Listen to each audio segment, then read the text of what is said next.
The Wonderful Wizard of Oz by L. Frank Baum. Chapter 13. The Rescue. The Cowardly Lion was much pleased to hear that the wicked witch had been melted by a bucket of water, and Dorothy at once unlocked the gate of his prison and set him free. They went in together to the castle, where Dorothy's first act was to call all the Winkies together and tell them that they were no longer slaves. There was great rejoicing among the Yellow Winkies, for they had been made to work hard during many years for the wicked witch, who had always treated them with great cruelty. They kept this day as a holiday, then and ever after, and spent the time in feasting and dancing. "If our friends, the Scarecrow and the Tin Woodman, were only with us," said the Lion, "I should be quite happy." "Don't you suppose we could rescue them?" asked the girl anxiously. "We can try," answered the Lion. So they called the Yellow Winkies and asked them if they would help to rescue their friends, and the Winkies said that they would be delighted to do all in their power for Dorothy, who had set them free from bondage. So she chose a number of the Winkies who looked as if they knew the most, and they all started away. They traveled that day and part of the next until they came to the rocky plain where the Tin Woodman lay, all battered and bent. His axe was near him, but the blade was rusted and the handle broken off short.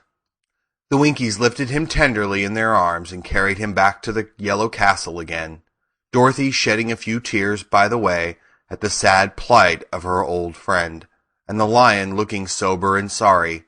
When they reached the castle, Dorothy said to the Winkies, "Are any of your people tinsmiths?" "Oh, yes, some of us are very good tinsmiths," they told her.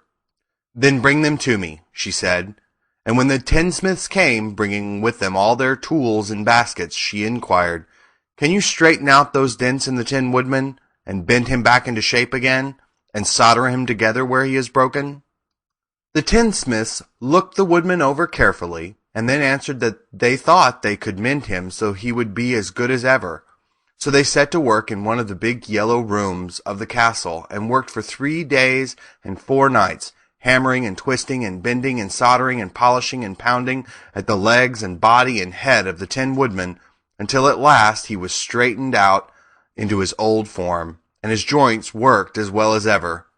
To be sure, there were several patches on him, but the tinsmiths did a good job, and as the Woodman was not a vain man, he did not mind the patches at all. When, at last, he walked into Dorothy's room and thanked her for rescuing him, he was so pleased that he wept tears of joy, and Dorothy had to wipe every tear carefully from his face with her apron so that his joints would not be rusted. At the same time, her own tears fell thick and fast at the joy of meeting her old friend again, and these tears did not need to be wiped away. As for the Lion, he wiped his eyes so often with the tip of his tail that it became quite wet, and he was obliged to go out into the courtyard and hold it in the sun until it dried.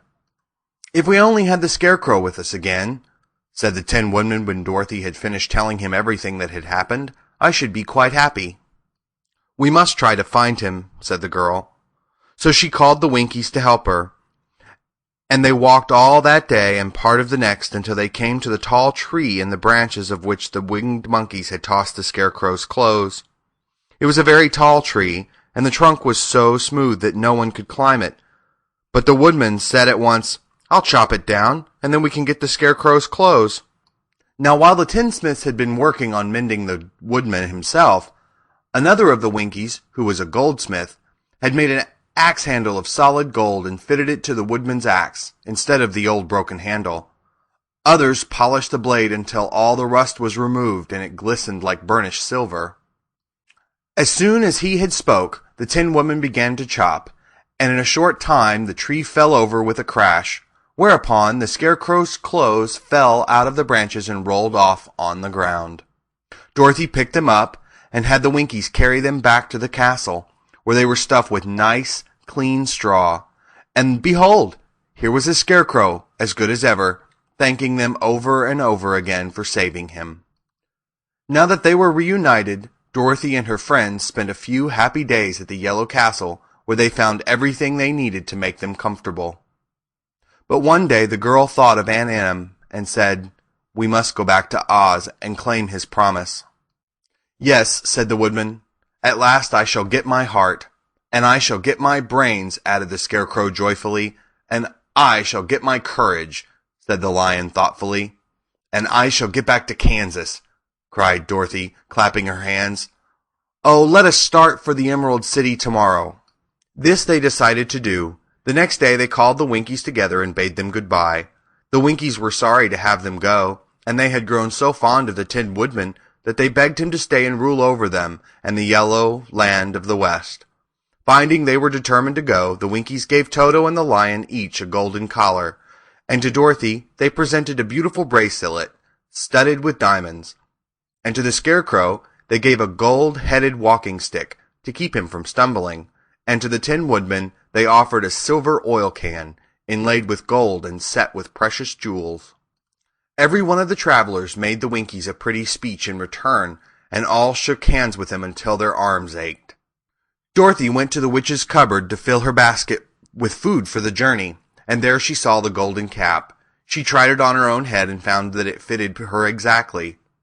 She did not know anything about the charm of the golden cap, but she saw that it was pretty, so she made up her mind to wear it and carry her sunbonnet in the basket. Then, being prepared for the journey, they all started for the Emerald City, and the Winkies gave them 3 cheers and many good wishes to carry with them.